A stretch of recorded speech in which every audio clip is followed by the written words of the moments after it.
तिथं जाणून बुजून व्हॅलिडिटी थांबवल्या जातात, कुणबी प्रमाणपत्र दिले जात नाहीत आणि हैदराबाद गॅझेटियरनुसार सुद्धा जाणून बुजून शपथपत्र दिलेले असताना, समान आडनाव असताना सुद्धा, आमच्या वंशावळी जुळलेल्या असताना सुद्धा जाणून बुजून दिलं जात नाही. काही कारण सांगायचं आणि त्याच्या त्रुटी काढायच्या आणि ते बाजूला ठेवायचं. अधिकाऱ्यांनी एक धडाकाच लावलाय, त्रुटी म्हणायचं फक्त आणि बाजूला ठेवायचं. त्रुटी नाहीत, काय नाहीत, काय नाहीत, काय नाहीत. ते जाणून बुजून मराठा समाजाच्या लेकरांचं वाटोळं करतायत. किती निघालेत मी याची माहिती घेतली नाही, परंतु एक मात्र नक्की सांगतो की हळूहळू मराठवाड्यातला सगळा मराठा 1 वर्षाच्या पूर्णचे पूर्ण मराठा समाज हा आरक्षणात जाणार, ओबीसी आरक्षणात, हे मात्र नक्की. 70-80 वर्ष आपल्याला आरक्षण नव्हतंच किंवा मिळू पण दिला नाही. हळूहळू 58 लाख नोंदी निघाल्या, 2-3 कोटी मराठी त्याच्या आरक्षणात गेलेत. आता 17 संस्थांचंही GR निघणार आहे, मराठवाड्याचा सुद्धा हैदराबाद गॅझेटियरचा GR निघालाय. त्यामुळे आता टेन्शन मराठा समाजाला राहिलेलं नाहीये. हळूहळू सगळा मराठा समाज आरक्षणात जाणार आहे. पण आज बैठक लावली गेली राज्यमंत्री मंडळाच्या उपसमितीच्या अध्यक्ष विखे पाटील साहेबांनी मराठवाड्यासाठी. ही एखाद्या मराठा बांधवांना माहितीसाठी पण सांगतो की आज मराठवाड्यातले सगळे अधिकारी ऑनलाईन त्या बैठकीसाठी उपस्थित राहण्याचे आदेश उपसमिती, मंत्रिमंडळाच्या उपसमितीनं दिलेले आहेत. किती अर्ज मराठा समाजाचे आतापर्यंत आलेत या विषयात चर्चा होणार आहे. नोंदी किती सापडल्यात याविषयी चर्चा होणार आहे. म्हणजे शिंदे समितीने सापडलेल्या नोंदी किती आहेत याबद्दल, का सापडल्याच नाहीत, का सापडल्या, का सापडित नाहीत, शिंदे समिती का शोध घेत नाही, यावर सुद्धा आज चर्चा होणार आहे. हैदराबाद गॅझेटियरनुसार किती अर्ज मराठवाड्यात आतापर्यंत आलेत याच्यावर चर्चा होणार आहे. जे अर्ज आलेत त्याचे कुणबी प्रमाणपत्र दिलेत का आणि कशामुळे अधिकारी देत नाहीत जाणून बुजून, यावर सुद्धा चर्चा होणार आहे. शिंदे समितीने शोधलेल्या नोंदी याच्यावरती प्रमाणपत्र दिलेत का आणि का देत नाहीत जाणून बुजून अधिकारी, यावर सुद्धा आज चर्चा होणार आहे.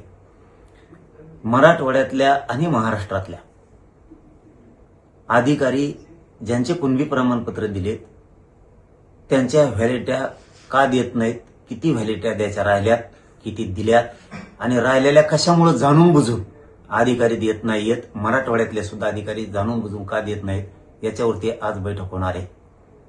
हे मी मंत्री महोदयांना सुद्धा सांगितलं होतं की व्हॅलिडिट्या जाणून बुजून दिल्या जात नाहीत, प्रमाणपत्र जाणून बुजून दिले जात नाहीत.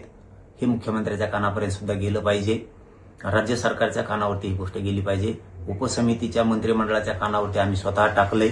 असं होतंय, जाणून बुजून वेठीस धरलं जातंय गरीब मराठा समाजाला. नोंदी असून कुणबी प्रमाणपत्र दिलं जात नाही, व्हॅलिडिट्या जाणून बुजून दिल्या जात नाहीत आणि हैदराबाद गॅझेटियरनुसार सुद्धा अर्ज केलेल्या बांधवांना कुणबी प्रमाणपत्र जाणून बुजून दिले जात नाहीत. धाराशिवचे एक अधिकारी तर जाहीरपणानं सांगतात की आम्हाला एसओपीच नाही आली. किती पागलपणाचं लक्षण आहे त्या अधिकाऱ्याचं. ज्यावेळेस GR निघाला त्याच वेळेस एसओपी आलेली असते. जाणून बुजून टाळाटाळी त्या अधिकाऱ्यांकडून. मला आता त्यांनी इथून पुढे सुधारावं म्हणून मला नाव घ्यायचं नाहीये त्यांचं, कारण त्यांना नाव घेतलं तर पुन्हा चौकशीच्या फेऱ्यात ते अधिकारी येऊ शकतात. गोरगरिबावर असा अन्याय करायला नाही पाहिजे. प्रत्येक नांदेड असो, लातूर असो, हिंगोली असो, परभणी असो, बीड असो, जालना असो, संभाजीनगर, धाराशिव, इथं जाणून बुजून व्हॅलिडिट्या थांबवल्या जातात, कुणबी प्रमाणपत्र दिले जात नाहीत आणि हैदराबाद गॅझेटियरनुसार सुद्धा जाणून बुजून शपथपत्र दिलेले असताना, समान आडनाव असताना सुद्धा, आमच्या वंशावळी जुळलेल्या असताना सुद्धा जाणून बुजून दिलं जात नाही. काही कारण सांगायचं आणि त्याच्या त्रुटी काढायच्या आणि ते बाजूला ठेवायचं. अधिकाऱ्यांनी एक धडाकाच लावलाय, त्रुटी म्हणायचं फक्त आणि बाजूला ठेवायचं. त्रुटी नाहीत, काय नाहीत, काय नाहीत, काय नाहीत. हे जाणून बुजून मराठा समाजाच्या लेकरांचं वाटोळं करतायत. त्याबद्दल आज राज्य मंत्रिमंडळाच्या उपसमितीची ऑनलाईन बैठक होणार आहे. त्याला विखे पाटील साहेब सुद्धा राहणार आहेत आणि मराठवाड्यातले सगळे अधिकारी उपस्थित राहण्याचे त्यांना आदेश केलेले आहेत आणि महाराष्ट्रातले सुद्धा उपस्थित राहण्याचे आदेश केलेले आहेत असं मला त्यांनी सांगितलंय. आणि आम्ही सारथीबद्दलही सांगितलंय की सारथीच्या विद्यार्थ्यांचे तुम्ही शिष्यवृत्ती देत नाहीत. 1,80,000पेक्षा जास्त विद्यार्थी येतं, जाणून बुजून त्यांचा छळ केला जातोय. तिथंही बजेट टाकून त्यांच्या शिष्यवृत्त्या द्या. परदेशातही शिकायला त्यामार्फत गेलेत, ते देत नाहीयेत. त्यांना ते भत्ता दिला जातोय योजनेअंतर्गत, पंजाबराव देशमुख योजनेअंतर्गत, सारथीच्या अंतर्गत ते पण दिलं जात नाहीये. त्याबद्दलही मी त्यांना सांगितलंय. महामंडळाचे परतावे नाहीयेत. शब्द दिलाय त्यांनी त्याच वेळेस, ज्यावेळेस नरेंद्र पाटील साहेब मला बोलले होते की आपला महामंडळ बंद पाडायला लागलेत, त्याच वेळेस मी सरकारला सांगितलं होतं की महामंडळ बंद पडता कामा नये. सरकारनं त्याच वेळेस शब्द दिला होता की महामंडळ आम्ही बंद पडू देणार नाहीत, त्याची काळजी करू नका. आम्ही त्याच वेळेस नरेंद्र पाटील साहेबाला फोन करून सांगितलं होतं की सरकारनं शब्द दिला, आम्ही महामंडळ बंद पडू देणार नाहीत. आणि पाटील साहेब सुद्धा त्यावरती समाधानी झाले होते, नरेंद्र पाटील साहेब. आणि आम्ही त्यांना हे सांगितलं होतं की तुम्ही परतावे पटापट द्या, LY सुरू करा. आता तेही सुरू करतो म्हणून ते पण सांगितलंय. असे बरेचसे विषय आम्ही त्या उपसमितीला, मंत्रिमंडळाच्या विखे पाटील साहेबाला आणि सरकारला कळवले.